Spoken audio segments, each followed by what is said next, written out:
Hello everybody. In this video we're going to cover the source analysis phase. Before we begin, these tutorials are focused on the SmutLabs workflow, not Blender itself. If you're unfamiliar with Blender navigation, object selection, transforms, or the user interface, I've included several beginner Blender resources in the video description. You don't need to be an expert, but having a basic understanding of Blender will make these tutorials much easier to follow.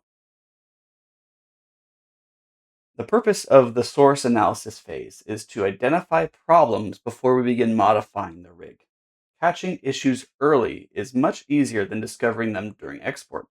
As of this recording, source analysis contains two steps: analyze source rig and analyze scale safety.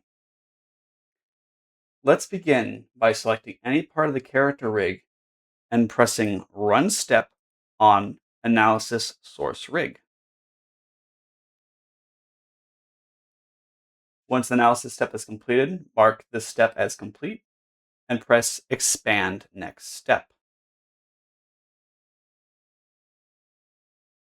The second step is scale analysis. Scale is one of the most common causes of problems when moving assets between Blender and Unity. A character that appears normal inside Blender may actually be far too large or far too small once exported. Let's run the scale analysis step. Immediately we can see that warnings have been generated.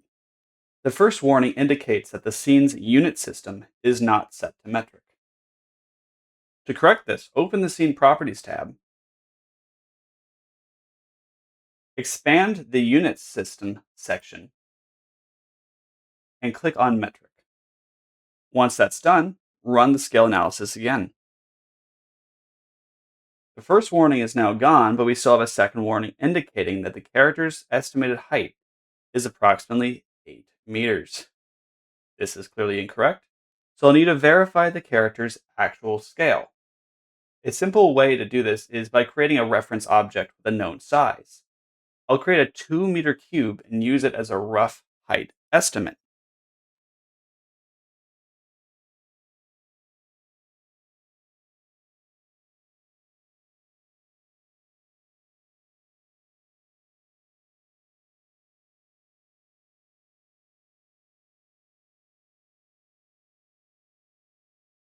The exact process for creating and manipulating objects in Blender is covered in the beginner resources linked below. For now, the important thing is understanding why we're doing this. We need a known reference size to compare against the character. In this case, the character is significantly larger than expected, so we'll scale the rig and meshes down until they're approximately the correct size.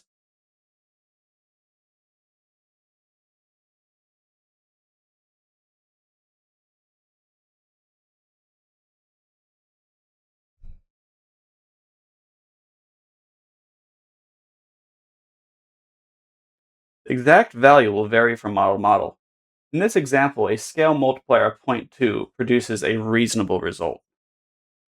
Once the character is approximately the correct size, select the rig and all associated meshes and apply the transforms. Applying transforms is important because it permanently updates the object's scale. Without this step, Blender would still remember the previous scale values, which can create export problems later. Now we'll run the scale analysis one final time.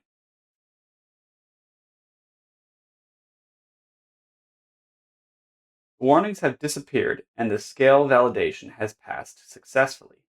At this point, the source analysis phase is complete. Mark this step as complete and move on to the next phase. Don't forget to delete your cube by pressing your cube and pressing the delete button.